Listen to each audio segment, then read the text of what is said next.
Update ಈಗ ಲಭ್ಯವಾಗ್ತಾ ಇದೆ.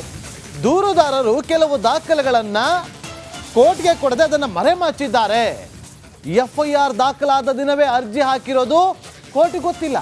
ದೇವರಾಜ್ಗೆ ಈ ಜಮೀನು ಹೇಗೆ ಬಂತು ಅಂತ ಎಲ್ಲೂ ಕೂಡ ಹೇಳಿಲ್ಲ. ಇದೆಲ್ಲವನ್ನು ಕೂಡ ನ್ಯಾಯಾಲಯದಿಂದ ಮರೆಮಾಚಲಾಗಿದೆ ಅಂತೇಳಿ ಪ್ರಬಲವಾಗಿ ವಾದವನ್ನು ಮಂಡಿಸ್ತಾ ಇರೋದು ದೇವರಾಜ್ ಪರ ವಕೀಲರಾಗಿರುವಂತಹ ದುಷ್ಯಂತ್ ದಾವೆ ಅವರು. ಕಮಾರ್ ಮಾಹಿತಿಯನ್ನು ಕೊಡ್ತಾ ಇದ್ದಾರೆ. ಕಮಾರ್, ಈಗ ಒಂದು ಕಡೆ ನೋಡಿ, ಒಂದಷ್ಟು ವಿಚಾರಗಳನ್ನು ಇಲ್ಲಿ ಪ್ರಸ್ತಾಪ ಮಾಡ್ತಿದ್ದಾರೆ ದುಷ್ಯಂತ್ ದಾವೆ ಅವರು. ಒಂದಷ್ಟು ವಿಚಾರಗಳನ್ನು ಕೋರ್ಟ್ನಿಂದ ಮರೆಮಾಚಿದ್ದಾರೆ ಅಂತೇಳಿ ಇಲ್ಲಿ ಲೋಕಾಯುಕ್ತ ಮೇಲೆ ಭರವಸೆ ಇದೆ ಅಂತ ಹೇಳ್ತಾರೆ. CBI ವಿಚಾರವಾಗಿ ಪ್ರಸ್ತಾಪ ಮಾಡಿಲ್ಲ. ಜೊತೆಗೆ ದೇವರಾಜ್ಗೆ ಈ ಜಾಗ ಅಂದರೆ ದುಷ್ಯಂತ್ ದಾವೆ ಅವರ ಕಕ್ಷಿದಾರ ಆಗಿರುವಂಥ ದೇವರಾಜ್ ಅವ್ರಿಗೆ ಜಾಗ ಎಲ್ಲಿಂದ ಬಂತು ಅಂತೇಳಿ ಎಲ್ಲೂ ಕೂಡ ಉಲ್ಲೇಖ ಮಾಡಿದೆ. ಇದೆಲ್ಲವನ್ನು ಕೂಡ ಮರೆಮಾಚಿದ್ದಾರೆ ಅಂತ ಹೇಳ್ತಾರೆ. ನೇಹಮಯಿ ಕೃಷ್ಣ ಅವರು ಏನಾದರೂ ಇಲ್ಲಿದ್ದರೆ ಇದಕ್ಕೆ ಸಂಬಂಧಪಟ್ಟಂತೆ ಪ್ರತಿಕ್ರಿಯೆ ಕೊಟ್ಟಿದ್ದಾರಾ ಕಮಾರ್? ನಾಗೇಂದ್ರ ಬಾಬು, ಏನು ಈಗ ದುಷ್ಯಂತ್ ದಾವೆ ಅವರು ಒಂದು ವಾದವನ್ನು ಮುಂದಿಟ್ಟಿದ್ದಾರೆ ನ್ಯಾಯಾಲಯದ ಮುಂದೆ. ಏನು ಸ್ನೇಹಮಯಿ ಕೃಷ್ಣ ಅವರು ಸಾಕಷ್ಟು ಏನಂದ್ರೆ ಮಾಹಿತಿಗಳನ್ನು ನ್ಯಾಯಾಲಯದ ಮುಂದೆ ಮರೆಮಾಚಿದ್ದಾರೆ. ದೇವರಾಜ್ ಅವರಿಗೆ ಜಮೀನು ಹೇಗೆ ಬಂತು ಅನ್ನೋದು ಸೇರಿದಂತೆ ದೇವರಾಜ್ ಅವರಿಗೆ ಸಂಬಂಧಪಟ್ಟಂತೆ ಈ ಜಮೀನಿಗೆ ಸಂಬಂಧಪಟ್ಟಿರಂಥ ಕೆಲವೊಂದು ದಾಖಲೆಗಳನ್ನ ಮರೆಮಾಚಿ ಏನಂತ ನ್ಯಾಯಾಲಯದ ಮುಂದೆ ಇವರು ಅರ್ಜಿಯನ್ನು ಸಲ್ಲಿಸಿದ್ದಾರೆ ಅನ್ನೋಂಥ ಒಂದು ವಾದವನ್ನು ಈಗ ಇಟ್ಟಿದ್ದಾರೆ. ಆದರೆ ಇದಕ್ಕೆ ಸಂಬಂಧಪಟ್ಟಂತೆ ಸ್ನೇಹಮಯಿ ಕೃಷ್ಣ ಅವರು ಇನ್ನೂ ಕೂಡ ಪ್ರತಿಕ್ರಿಯೆ ಸಿಕ್ಕಿಲ್ಲ.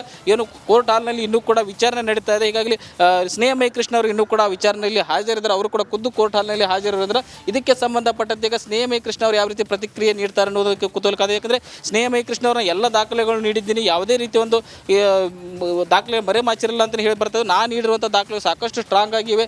ಹೀಗಾಗಿ ಏನಂದರೆ CBI ತನಿಖೆ ಆಗೇ ಆಗುತ್ತೆ. ಸಿದ್ದರಾಮಯ್ಯ ಅವರಿಗೆ ಇದರಲ್ಲಿ ಸಂಕಷ್ಟದಲ್ಲಿ ಸಿಲುಕಿಸ್ತಾರೆ, ಅವರು ಆರೋಪಿ ಇದ್ದಾರೆ.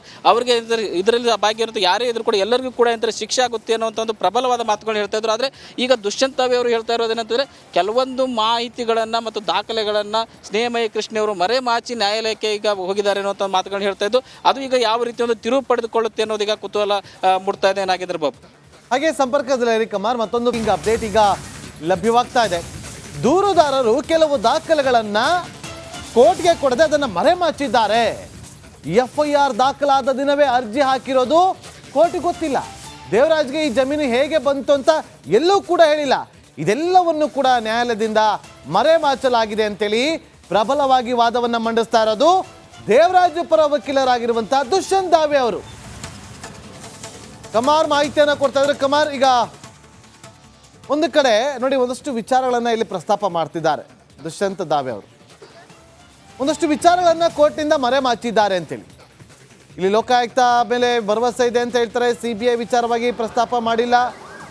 ಜೊತೆಗೆ ದೇವರಾಜ್ಗೆ ಈ ಜಾಗ ಅಂದರೆ ದುಷ್ಯಂತ್ ದಾವೆ ಅವರ ಕಕ್ಷಿದಾರ ಆಗಿರುವಂಥ ದೇವರಾಜ್ ಅವ್ರಿಗೆ ಜಾಗ ಎಲ್ಲಿಂದ ಬಂತು ಅಂತೇಳಿ ಎಲ್ಲೂ ಕೂಡ ಉಲ್ಲೇಖ ಮಾಡಿದೆ. ಇದೆಲ್ಲವನ್ನು ಕೂಡ ಮರೆಮಾಚಿದ್ದಾರೆ ಅಂತ ಹೇಳ್ತಾರೆ. ನೇಹಮಯಿ ಕೃಷ್ಣ ಅವರು ಏನಾದರೂ ಇಲ್ಲಿದ್ದರೆ ಇದಕ್ಕೆ ಸಂಬಂಧಪಟ್ಟಂತೆ ಪ್ರತಿಕ್ರಿಯೆ ಕೊಟ್ಟಿದ್ದಾರಾ ಕಮಾರ್? ನಾಗೇಂದ್ರ ಬಾಬು, ಏನು ಈಗ ದುಷ್ಯಂತ್ ದಾವೆ ಅವರು ಒಂದು ವಾದವನ್ನು ಮುಂದಿಟ್ಟಿದ್ದಾರೆ ನ್ಯಾಯಾಲಯದ ಮುಂದೆ. ಏನು ಸ್ನೇಹಮಯಿ ಕೃಷ್ಣ ಅವರು ಸಾಕಷ್ಟು ಏನಂತಾರೆ ಮಾಹಿತಿಗಳನ್ನು ನ್ಯಾಯಾಲಯದ ಮುಂದೆ ಮರೆಮಾಚಿದ್ದಾರೆ. ದೇವರಾಜ್ ಅವರಿಗೆ ಜಮೀನು ಹೇಗೆ ಬಂತು ಅನ್ನೋದು ಸೇರಿದಂತೆ ದೇವರಾಜ್ ಅವರಿಗೆ ಸಂಬಂಧಪಟ್ಟಂತೆ ಈ ಜಮೀನಿಗೆ ಸಂಬಂಧಪಟ್ಟಿರಂಥ ಕೆಲವೊಂದು ದಾಖಲೆಗಳನ್ನ ಮರೆಮಾಚಿ ಏನಂತ ನ್ಯಾಯಾಲಯದ ಮುಂದೆ ಇವರು ಅರ್ಜಿಯನ್ನು ಸಲ್ಲಿಸಿದ್ದಾರೆ ಅನ್ನೋಂಥ ಒಂದು ವಾದವನ್ನು ಈಗ ಇಟ್ಟಿದ್ದಾರೆ. ಆದರೆ ಇದಕ್ಕೆ ಸಂಬಂಧಪಟ್ಟಂತೆ ಸ್ನೇಹಮಯಿ ಕೃಷ್ಣ ಅವರು ಇನ್ನೂ ಕೂಡ ಪ್ರತಿಕ್ರಿಯೆ ಸಿಕ್ಕಿಲ್ಲ.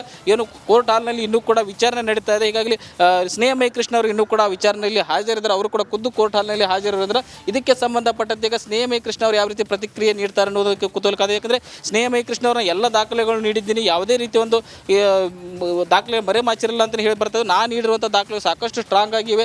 ಹೀಗಾಗಿ ಏನಂದರೆ CBI ತನಿಖೆ ಆಗೇ ಆಗುತ್ತೆ. ಸಿದ್ದರಾಮಯ್ಯ ಅವರಿಗೆ ಇದರಲ್ಲಿ ಸಂಕಷ್ಟದಲ್ಲಿ ಸಿಲುಕಿಸ್ತಾರೆ, ಅವರು ಆರೋಪಿ ಇದ್ದಾರೆ. ಅವರಿಗೆ ಇದರಲ್ಲಿ ಭಾಗಿಯಾಗಿರುತ್ತೆ ಯಾರೇ ಇದ್ರು ಕೂಡ ಎಲ್ಲರಿಗೂ ಕೂಡ ಏನಂತಾರೆ ಶಿಕ್ಷೆ ಆಗುತ್ತೆ ಅನ್ನೋಂಥ ಒಂದು ಪ್ರಬಲವಾದ ಮಾತುಗಳು ಹೇಳ್ತಾ ಇದ್ರು. ಆದರೆ ಈಗ ದುಷ್ಯಂತ್ ದಾವೆ ಅವರು ಹೇಳ್ತಾ ಇರೋದೇನಂತಂದರೆ ಕೆಲವೊಂದು ಮಾಹಿತಿಗಳನ್ನು ಮತ್ತು ದಾಖಲೆಗಳನ್ನು ಸ್ನೇಹಮಯಿ ಕೃಷ್ಣ ಅವರು ಮರೆಮಾಚಿ ನ್ಯಾಯಾಲಯಕ್ಕೆ ಈಗ ಹೋಗಿದ್ದಾರೆ ಅನ್ನೋಂಥ ಮಾತುಗಳು ಹೇಳ್ತಾ ಇದ್ದು ಅದು ಈಗ ಯಾವ ರೀತಿ ಒಂದು ತಿರುವು ಪಡೆದುಕೊಳ್ಳುತ್ತೆ ಅನ್ನೋದೀಗ ಕುತೂಹಲ ಮೂಡ್ತಾ ಇದೆ. ನಾಗೇಂದ್ರ ಬಾಬು, ಹಾಗೆ ಸಂಪರ್ಕದಲ್ಲಿ ಕಮಾರ್, ಮತ್ತೊಂದು ಅಪ್ಡೇಟ್ ಈಗ ಲಭ್ಯವಾಗ್ತಾ ಇದೆ.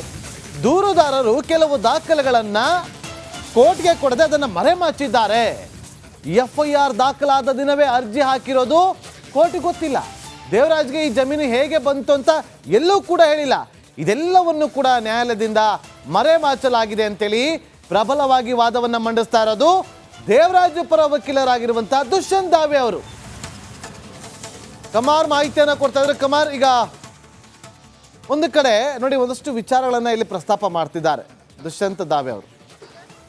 ಒಂದಷ್ಟು ವಿಚಾರಗಳನ್ನ ಕೋರ್ಟ್ನಿಂದ ಮರೆಮಾಚಿದ್ದಾರೆ ಅಂತೇಳಿ. ಇಲ್ಲಿ ಲೋಕಾಯುಕ್ತ ಮೇಲೆ ಭರವಸೆ ಇದೆ ಅಂತ ಹೇಳ್ತಾರೆ. CBI ವಿಚಾರವಾಗಿ ಪ್ರಸ್ತಾಪ ಮಾಡಿಲ್ಲ. ಜೊತೆಗೆ ದೇವರಾಜ್ಗೆ ಈ ಜಾಗ ಅಂದರೆ ದುಷ್ಯಂತ್ ದಾವೆ ಅವರ ಕಕ್ಷಿದಾರ ಆಗಿರುವಂಥ ದೇವರಾಜ್ ಅವ್ರಿಗೆ ಜಾಗ ಎಲ್ಲಿಂದ ಬಂತು ಅಂತೇಳಿ ಎಲ್ಲೂ ಕೂಡ ಉಲ್ಲೇಖ ಮಾಡಿದೆ. ಇದೆಲ್ಲವನ್ನು ಕೂಡ ಮರೆಮಾಚಿದ್ದಾರೆ ಅಂತ ಹೇಳ್ತಾರೆ. ಸ್ನೇಹಮಯಿ ಕೃಷ್ಣ ಅವರು ಏನಾದರೂ ಇಲ್ಲಿದ್ದರೆ ಇದಕ್ಕೆ ಸಂಬಂಧಪಟ್ಟಂತೆ ಪ್ರತಿಕ್ರಿಯೆ ಕೊಟ್ಟಿದ್ದಾರಾ ಕುಮಾರ್? ನಾಗೇಂದ್ರ ಬಾಬು ಏನು ಈಗ ದುಷ್ಯಂತ್ ದವೆಯವರು ಒಂದು ವಾದವನ್ನು ಮುಂದಿಟ್ಟಿದ್ದಾರೆ ನ್ಯಾಯಾಲಯದ ಮುಂದೆ.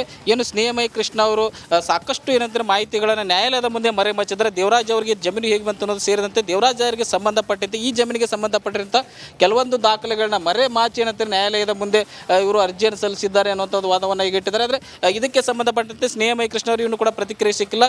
ಏನು ಕೋರ್ಟ್ ಹಾಲ್ನಲ್ಲಿ ಇನ್ನೂ ಕೂಡ ವಿಚಾರಣೆ ನಡೀತಾ ಇದೆ. ಈಗಾಗಲೇ ಸ್ನೇಹಮಯಿ ಕೃಷ್ಣ ಅವರು ಇನ್ನೂ ಕೂಡ ವಿಚಾರಣೆಯಲ್ಲಿ ಹಾಜರಿದ್ದಾರೆ. ಅವರು ಕೂಡ ಖುದ್ದು ಕೋರ್ಟ್ ಹಾಲ್ನಲ್ಲಿ ಹಾಜರಿರೋದ್ರ ಇದಕ್ಕೆ ಸಂಬಂಧಪಟ್ಟಂತೆ ಈಗ ಸ್ನೇಹಮಯಿ ಕೃಷ್ಣ ಅವರು ಯಾವ ರೀತಿ ಪ್ರತಿಕ್ರಿಯೆ ನೀಡ್ತಾರೆ ಅನ್ನೋದಕ್ಕೆ ಕುತೂಹಲ ಇದೆ. ಯಾಕಂದರೆ ಸ್ನೇಹಮಯಿ ಕೃಷ್ಣ ಅವರ ಎಲ್ಲ ದಾಖಲೆಗಳು ನೀಡಿದ್ದೀನಿ, ಯಾವುದೇ ರೀತಿ ಒಂದು ದಾಖಲೆ ಮರೆಮಾಚಿರಲ್ಲ ಅಂತ ಹೇಳಿ ಬರ್ತದೆ. ನಾನು ನೀಡಿರುವಂಥ ದಾಖಲೆ ಸಾಕಷ್ಟು ಸ್ಟ್ರಾಂಗ್ ಆಗಿವೆ.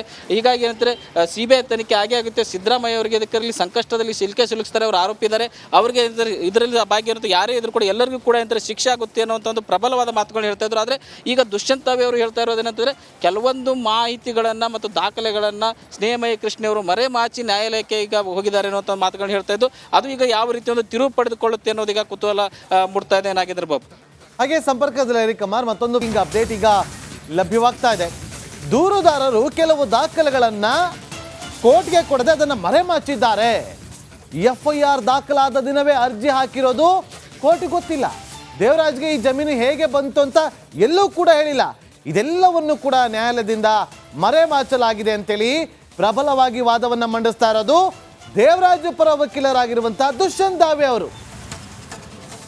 ಕುಮಾರ್ ಮಾಹಿತಿಯನ್ನು ಕೊಡ್ತಾ ಇದ್ದಾರೆ. ಕುಮಾರ್, ಈಗ ಒಂದು ಕಡೆ ನೋಡಿ ಒಂದಷ್ಟು ವಿಚಾರಗಳನ್ನ ಇಲ್ಲಿ ಪ್ರಸ್ತಾಪ ಮಾಡ್ತಿದ್ದಾರೆ ದುಷ್ಯಂತ್ ದಾವೆ ಅವರು. ಒಂದಷ್ಟು ವಿಚಾರಗಳನ್ನ ಕೋರ್ಟ್ನಿಂದ ಮರೆಮಾಚಿದ್ದಾರೆ ಅಂತೇಳಿ. ಇಲ್ಲಿ ಲೋಕಾಯುಕ್ತ ಮೇಲೆ ಭರವಸೆ ಇದೆ ಅಂತ ಹೇಳ್ತಾರೆ. CBI ವಿಚಾರವಾಗಿ ಪ್ರಸ್ತಾಪ ಮಾಡಿಲ್ಲ. ಜೊತೆಗೆ ದೇವರಾಜ್ಗೆ ಈ ಜಾಗ ಅಂದರೆ ದುಷ್ಯಂತ್ ದಾವೆ ಅವರ ಕಕ್ಷಿದಾರ ಆಗಿರುವಂಥ ದೇವರಾಜ್ ಅವ್ರಿಗೆ ಜಾಗ ಎಲ್ಲಿಂದ ಬಂತು ಅಂತೇಳಿ ಎಲ್ಲೂ ಕೂಡ ಉಲ್ಲೇಖ ಮಾಡಿದೆ. ಇದೆಲ್ಲವನ್ನು ಕೂಡ ಮರೆಮಾಚಿದ್ದಾರೆ ಅಂತ ಹೇಳ್ತಾರೆ. ಸ್ನೇಹಮಯಿ ಕೃಷ್ಣ ಅವರು ಏನಾದರೂ ಇಲ್ಲಿದ್ದರೆ ಇದಕ್ಕೆ ಸಂಬಂಧಪಟ್ಟಂತೆ ಪ್ರತಿಕ್ರಿಯೆ ಕೊಟ್ಟಿದ್ದಾರಾ ಕುಮಾರ್? ನಾಗೇಂದ್ರ ಬಾಬು ಏನು ಈಗ ದುಷ್ಯಂತ್ ದವೆಯವರು ಒಂದು ವಾದವನ್ನು ಮುಂದಿಟ್ಟಿದ್ದಾರೆ ನ್ಯಾಯಾಲಯದ ಮುಂದೆ. ಏನು ಸ್ನೇಹಮಯಿ ಕೃಷ್ಣ ಅವರು ಸಾಕಷ್ಟು ಏನಂತಾರೆ ಮಾಹಿತಿಗಳನ್ನು ನ್ಯಾಯಾಲಯದ ಮುಂದೆ ಮರೆಮಾಚಿದ್ದಾರೆ. ದೇವರಾಜ್ ಅವರಿಗೆ ಜಮೀನು ಹೇಗೆ ಬಂತು ಅನ್ನೋದು ಸೇರಿದಂತೆ ದೇವರಾಜ್ ಅವರಿಗೆ ಸಂಬಂಧಪಟ್ಟಂತೆ ಈ ಜಮೀನಿಗೆ ಸಂಬಂಧಪಟ್ಟಿರಂಥ ಕೆಲವೊಂದು ದಾಖಲೆಗಳನ್ನ ಮರೆಮಾಚಿ ಏನಂತಾರೆ ನ್ಯಾಯಾಲಯದ ಮುಂದೆ ಇವರು ಅರ್ಜಿಯನ್ನು ಸಲ್ಲಿಸಿದ್ದಾರೆ ಅನ್ನೋಂಥದ್ದು ವಾದವನ್ನು ಈಗ ಇಟ್ಟಿದ್ದಾರೆ. ಆದರೆ ಇದಕ್ಕೆ ಸಂಬಂಧಪಟ್ಟಂತೆ ಸ್ನೇಹಮಯಿ ಕೃಷ್ಣ ಅವರು ಇನ್ನೂ ಕೂಡ ಪ್ರತಿಕ್ರಿಯೆ ಸಿಕ್ಕಿಲ್ಲ. ಏನು ಕೋರ್ಟ್ ಹಾಲ್ನಲ್ಲಿ ಇನ್ನೂ ಕೂಡ ವಿಚಾರಣೆ ನಡೀತಾ ಇದೆ. ಈಗಾಗಲೇ ಸ್ನೇಹಮಯಿ ಕೃಷ್ಣ ಅವರು ಇನ್ನೂ ಕೂಡ ವಿಚಾರಣೆಯಲ್ಲಿ ಹಾಜರಿದ್ದಾರೆ. ಅವರು ಕೂಡ ಖುದ್ದು ಕೋರ್ಟ್ ಹಾಲ್ನಲ್ಲಿ ಹಾಜರಿರೋದ್ರ ಇದಕ್ಕೆ ಸಂಬಂಧಪಟ್ಟಂತೆ ಈಗ ಸ್ನೇಹಮಯಿ ಕೃಷ್ಣ ಅವರು ಯಾವ ರೀತಿ ಪ್ರತಿಕ್ರಿಯೆ ನೀಡ್ತಾರೆ ಅನ್ನೋದಕ್ಕೆ ಕುತೂಹಲ ಇದೆ. ಯಾಕಂದರೆ ಸ್ನೇಹಮಯಿ ಕೃಷ್ಣ